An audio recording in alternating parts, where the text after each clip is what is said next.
अंतिम दिन का धरना है आज ये। आज छोटी दिवाली भी है और आपके संघर्ष की जीत का दिन भी है। तो इस अवसर पर आप धरने के प्रधान भाई ईश्वर नंबरदार जी, हमने जिनकी पकड़कर राजनीति में सब कुछ सीखा, ऐसे बड़े भाई अनेकों बार विधायक रहे, मंत्री रहे, कोई राजेंद्र सिंह बीसला जी यहाँ के लोकप्रिय विधायक रहे, छोटे भाई टेकचंद शर्मा जी, एक ऐसे मेरे दोस्त जिन्होंने हमने कॉलेज से इकट्ठा चुनाव लड़ने की शुरुआत बहुत लंबे समय के बाद, आपके लंबे संघर्ष के बाद ये ऐतिहासिक दिन आया है, जिसका खामियाजा किसी ने उठाया नहीं उठाया अलग बात है, लेकिन मैंने वोटों के रूप में जरूर उठाया उसका खामियाजा।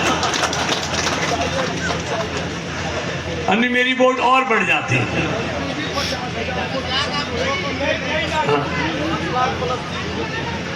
लेकिन मेरा भी काम हो गया और आपका भी काम हो गया, दोनों काम हो गया। देखिए, मेरे मन में कभी पहले से नहीं था कि नहीं होना। मैंने कभी इस काम के लिए इनकार किया ही नहीं। प्रशासन की चूक हो गई, लेकिन तब भी मैं कहता रहा चुनाव में भी कि चुनाव में रिजल्ट कुछ भी हो, ये कट तो हम बनवा के रहेंगे, चाहे कुछ भी हो जाए। क्योंकि सवाल 2, 4, 5 या हमारा तुम्हारा नहीं है, आने वाली पीढ़ियों के भविष्य का है, हमारे क्षेत्र की खुशहाली का है। हमारा आप कितने दिन रहेंगे, दुनिया आती है चलती रहती है, तो मेला है, बेटा बैठ जा, लेकिन ये चीज हमेशा रहेगी। इसलिए जरूरी था यहां बनना, अब वो बन भी गया। मित्रों, आप बताओ ईमानदारी से, जब से आपने मुझे सांसद चुना है, फरीदाबाद में एक हाईवे नहीं, कितने हाईवे बन रहे, और ये हाईवे यहां से निकलवाया इसीलिए तो आपने कट की मांग करी। ना हाईवे निकलता ना आप कट की मांग करते। अब जो हाईवे निकला तो उसका फायदा भी इलाके को होना चाहिए। भाई यूपी वालों को हो, हरियाणा वालों को ना हो, तो ठीक नहीं है ना।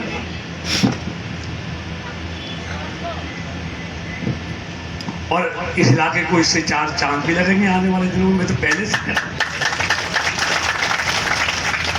खुशहाली आएगी, यहाँ लोग आएंगे, इन्वेस्टमेंट करेंगे, बच्चों को रोजगार मिलेगा। जेवर एयरपोर्ट नजदीक है, यहाँ से आप मैक्सिमम यहाँ चढ़ोगे 10 मिनट जेवर एयरपोर्ट पहुंच जाओगे, ताज पहुंच जाओगे, केएमपी पहुंच जाओगे। और मोहना का तो ऐसा काम कर दिया, मिटकोला में रिश्तेदारी है आपकी नहीं है, खूब है ना, तो सीधा मोहना से चढ़ोगे और मिटकोला में उतरोगे 15 मिनट, तो रिश्ता भी अब ज्यादा होंगे, उससे संबंध भी बढ़ेंगे। और एक मोहना कट की बात नहीं है, आप सब जानते हैं, जिसने भी मुझसे मांग की, चंदावली में पुल की मांग की, वहां नहीं था, आपके सामने चंदावली में सीधा वहां पुल बनाया घूम के जाने की। मिटकोला वालों ने, सरकारें तो बहुत रही, मुझे किसी की आलोचना करने का शौक नहीं है, लेकिन वहां भी ऐसे 30-40 लाख में कीला बिकते थे, आज वहां भी 2.5-3 करोड़ का हो गया। आए हैं कोई मिटकोला से आए होंगे ना, कुछ आया नहीं, परवीन आया हुआ से, तो वहां भी कट का उतार चढ़ाव का काम शुरू करा दिया। 5 करोड़ का है मंत्री जी, 5 करोड़ का। और वहीं नहीं, अभी भगोड़ा में हमने फ्लाईओवर बनवाया है, देवली के लिए वहां अंडरपास नहीं था, 3 अंडरपास थे, चौथे की मांग टेकल जी बैठे, आपके साथ साथ उसकी भी अप्रूवल होगी, देवली वाले की भी, उसके लिए भी अंडर पास अलग से वहां से बगोला से उसके लिए भी पास करा दिया। और मैं आपको एक बात और कह के जा रहा हूं, सिर्फ ये हाईवे नहीं पहुंचाया है, आपके यहां से कट नहीं बनवाया है, बहुत जल्दी हम गुड़गांवा, फरीदाबाद और आपके इसके साथ साथ रैपिड रिएक्शन रेल सीधे जेवर तक ले जाएंगे, रेल से भी इसको हम जोड़ने वाले। जिंदाबाद जिंदाबाद। मतलब हर तरह की कनेक्टिविटी क्षेत्र को मिलेगी। और यहां से एक बार चढ़ जाना मोहना से केएमपी पे जाना, केएमपी से दिल्ली बड़ौदा पे चले जाना, केएमपी से या मेरठ चले जाना, हरिद्वार चले जाना, देहरादून चले जाना, सबको जोड़ा इससे।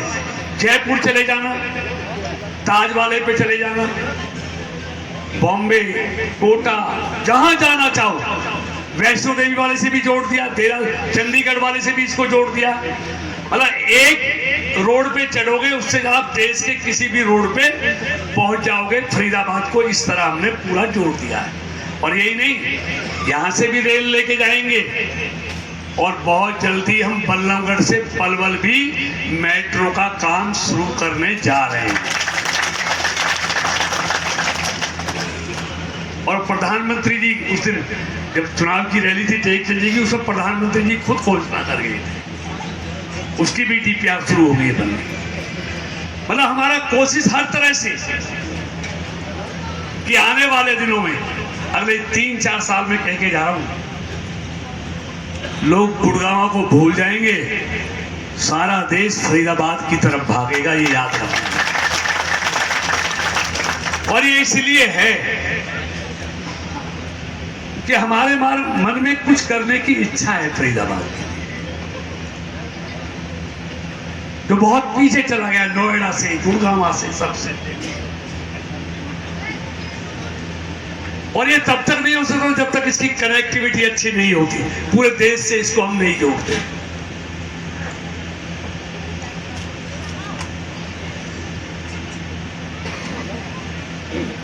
तो इसलिए मैं कोई लंबा चौड़ा भाषण देने के लिए अंत में, मैं तो चुनाव में भी कहता था। और देखिए, बड़ा आदमी कौन होता है? अगर गलती हो जाए तो माफी मांग ले, और कोई गलती कर दे तो उसको माफ कर दे, वो बड़ा कहलाता है। इसलिए मैंने चुनाव में भी सरेआम सभाओं में कहा, अगर जाने अनजाने मुझसे कोई गलती हुई तो मैं क्षमा प्रार्थी।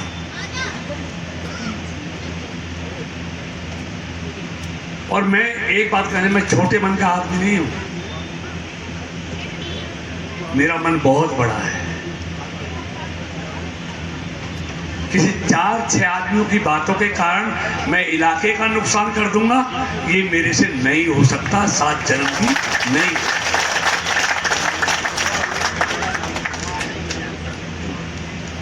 तो इसलिए आप सबको बधाई देता हूं। आज छोटी दिवाली है, कल सारा देश दीपावली का त्योहार मनाएगा।